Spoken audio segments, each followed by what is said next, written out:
So my name is Teru Kuwayama, and right now I'm working on a project called Basetrack. Basetrack is it's a small team of photographers primarily, but also technologists and artists, some multimedia engineers, and we've been following a battalion of Marines in southern Afghanistan, and there's a few of us who've been working in Afghanistan for a very long time, working with often military forces. This time, rather than working for the news magazines that we normally worked for, we basically decided to do this entirely on our own. So we have an online news source, basetrack.org. It runs on a WordPress code. And we have a Facebook page, which is where we have a lot of interaction with the families of the Marines that we've been following.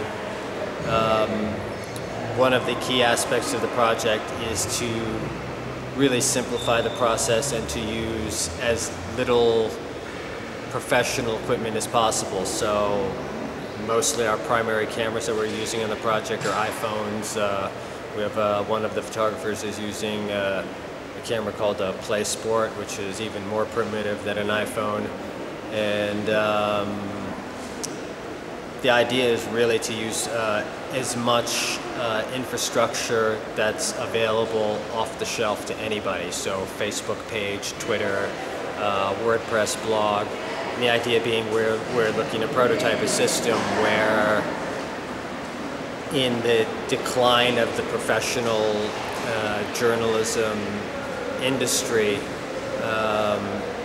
we're looking to experiment with for ways for people, whether they're professional journalists or not, to continue the work and hopefully to even do it better than before.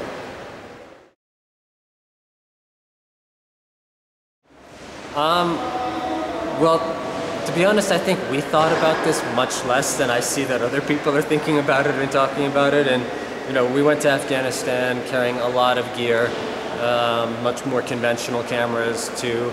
And one of the goals was really it was supposed to be a laboratory. You know, we were going to try different tools, see what we liked, what worked.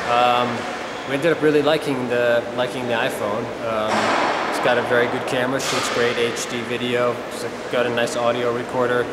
The Hipstamatic app in itself, I actually really like it, primarily because it makes this square format, which is something I like a lot. I used to use a camera called the Holga a lot, and as far as I can tell, the Hipstamatic is the digital Holga that I waited for a long time. But there's nothing conceptual about it, other than maybe this basic idea that we, among the things that we wanted to do, was to sort of demystify this whole process of journalism and to make the point that you don't need to have a CNN bureau and you don't need to have $50,000 of gear and you don't need to have a camera this big to do this work.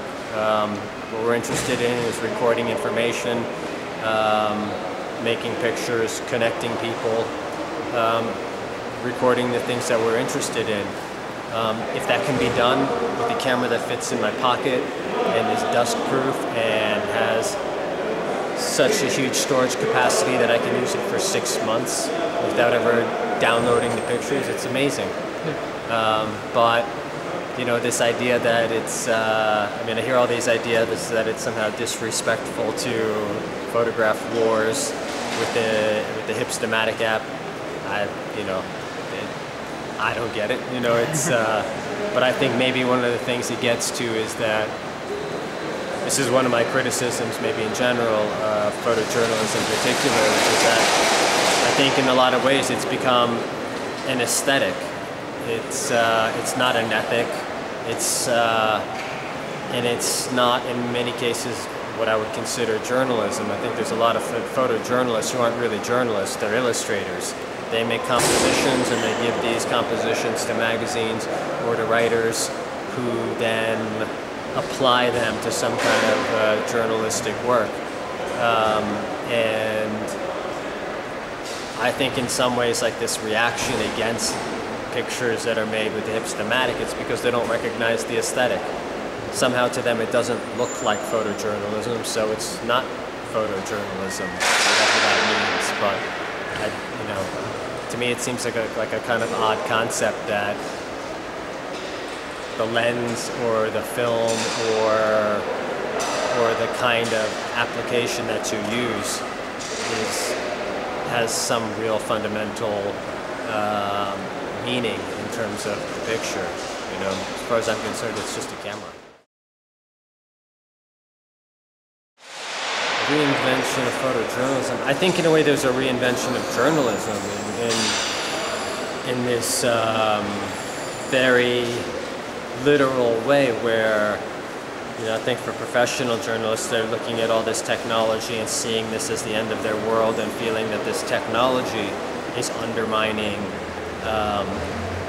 their kind of privileged, sacred space. But I don't believe that at all. If anything, I believe this is the beginning of the age of real journalism, where literally, you know, people are recording the things in their lives and they're sharing them. And I think, you know, a generation ago or 10 or 20 years ago, if somebody told you, like, in the future everybody will keep diaries, and not only will they keep diaries, they'll write things in their journal and they will share them, they will post them publicly for anyone in the world to read. That would have been such an insane concept. You know, you would have laughed, and but this is the world that we live in today. So literally we're living in this kind of explosion of journalism. So yeah, I don't think the technology is a threat to it at all. I think it's enabling it, and ultimately what is changing with the technology is that it's becoming accessible, it's becoming simple, and a lot of the elements that we've thought of as the craft of journalism are becoming irrelevant. You know, photography is no longer about understanding the mechanics of how a camera works and setting f-stops and shutter speeds and taking light readings. It's becoming as simple as point and shoot. If that's threatening to professional photographers, you know, I think I'd suggest that maybe there wasn't enough to their photography to begin with. If just making the technology simpler is undermining their value. That's my thought on that.